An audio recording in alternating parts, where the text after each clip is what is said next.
IC-814 देख लिया है ना? तो चलिए इस वीडियो में इस सीरीज के रियल लाइफ रेफरेंसेस के बारे में बात करते हैं।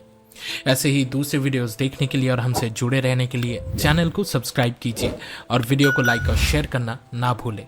Thank you. और एक ह्यूज स्पॉइलर वार्निंग के साथ लेट्स मूव ऑन। सीरीज में नेपाली और इंडियन लॉ एनफोर्समेंट अथॉरिटीज की तरफ से सबसे बड़ी मिस्टेक ये थी कि एयरपोर्ट पर सिक्योरिटी लैप्स हुआ और टेररिस्ट आराम से गन्स और एमिनेशन लेके फ्लाइट में चढ़ गए।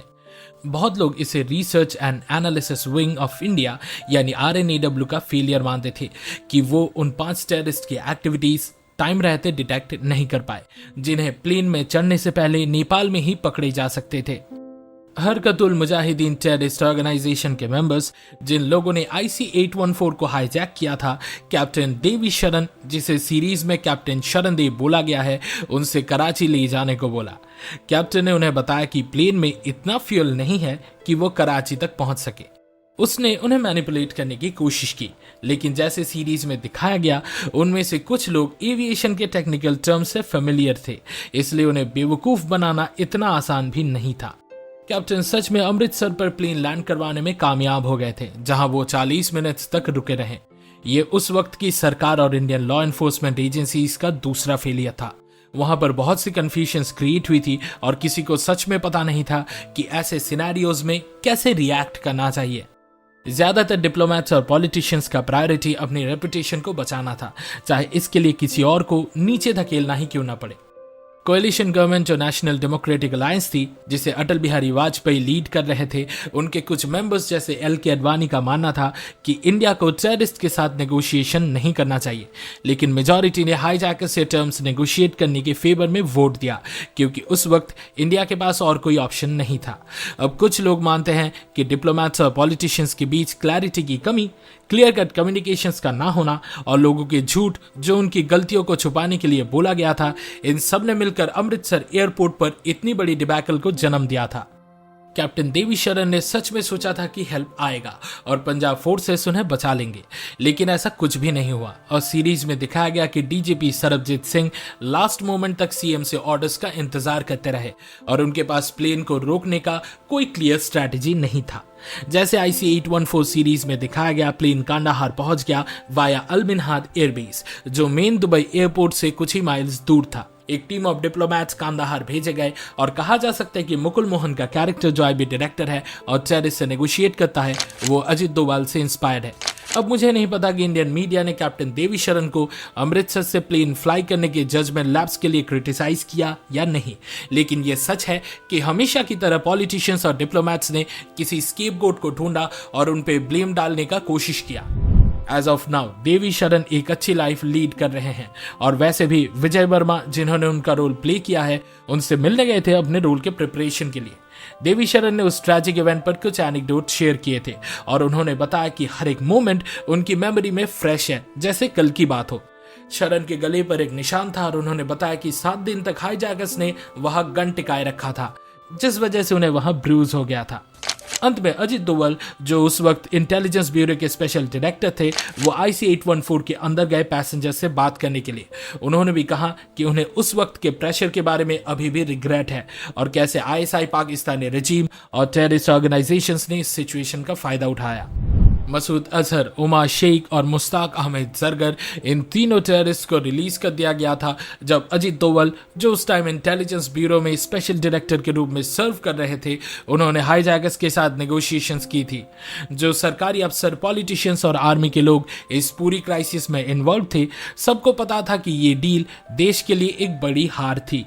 सबको पता था कि ये तीन क्या कर सकते हैं और जैसा एक्सपेक्ट किया गया था, वैसे ही इन्होंने अफगानिस्तान जाते ही अपनी रेपुटेशन के हिसाब से काम किया। ऐसा सुना गया था कि हाईजैकर्स और ये 3 रिलीज किए गए टेररिस्ट तनक्किला, जो उसामा बिन लादेन का बेस कैंप था, वहां गए और अपनी जीत का जश्न मनाया। उसके बाद मसूद अजहर ने जैश ए मोहम्मद नाम की टेररिस्ट ऑर्गेनाइजेशन बनाई, जो भी रिसेंट में पुलवामा में CRPF जवान्स की मौत के जिम्मेदार थे। इससे पहले भी जैश ए मोहम्मद के लोग 26/11 अटैक्स और 2001 के पार्लियामेंट अटैक में भी शामिल थे। उमर सईद शेख, जो हरकतुल मुजाहिदीन का मेंबर था, उसने बिन लादेन की ग्रुप अलकायदा के साथ क्लोजली काम किया। डैनियल पर्ल, जो एक अमेरिकन जर्नलिस्ट था जिसे इस एक्सट्रीमिस्ट ऑर्गेनाइजेशंस ने स्पाई माना था, उसके किडनैपिंग और बिहेडिंग में भी इसका हाथ था। उमर एक वक्त पे लंदन स्कूल ऑफ इकोनॉमिक्स का स्टूडेंट था, लेकिन उसकी लाइफ की मोटिव्स तब कंप्लीटली बदल गई जब उसने वहां कुछ रेडिकल एलिमेंट से मुलाकात की। उसे 1994 में उत्तर प्रदेश इंडिया में लॉ एनफोर्समेंट अथॉरिटीज ने पकड़ा था, लेकिन 1999 में जैसे सीरीज में दिखाया गया है वैसे उसे रिलीज करना पड़ा और अफगानिस्तान भेजना पड़ा।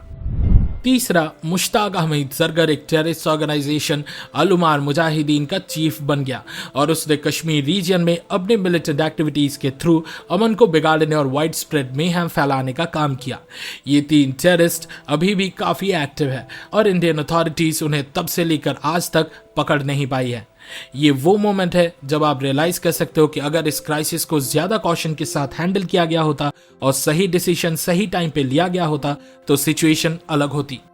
एक सिंपल सा फैक्ट कि पीएम को हाईजैकिंग होने की 1 घंटे बाद तक इंफॉर्मेशन नहीं मिली थी, ये बात समझाता है कि कहीं ना कहीं जजमेंट में लैप्स हुआ था, जिसके चलते इंडिया को भारी नुकसान उठाना पड़ा।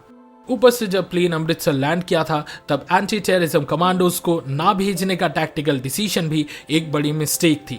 हाँ, हम सब समझते हैं कि सरकार एनएसजी को चार्ज देना चाहती थी, लेकिन वो उस वक्त न्यू दिल्ली में थे और ऐसे सिचुएशन में कोई भी पोजीशन में होता तो ये जरूर समझता कि 1 मिनट भी गंवाना अफोर्ड नहीं किया जा सकता। इसके अलावा इंडिया को हाईजैकर्स के कमांड्स मानने पड़े क्योंकि जो नेशंस एक्चुअली इंडिया की हेल्प कर सकते थे वो इंटरफेयर नहीं करना चाहते थे। वक्त के हिसाब से इंडिया के उनसे अच्छे रिलेशंस नहीं थे। जैसे कि series IC-814 the Kandahar hijack के रिकैप में बताया गया, पोखरान न्यूक्लियर टेस्ट की वजह से यूएसए और इंडिया के टाइज टूट गए थे और इसी वजह से अमेरिकन इंटेलिजेंस एजेंसी ने उस वक्त किसी भी तरह की हेल्प नहीं की।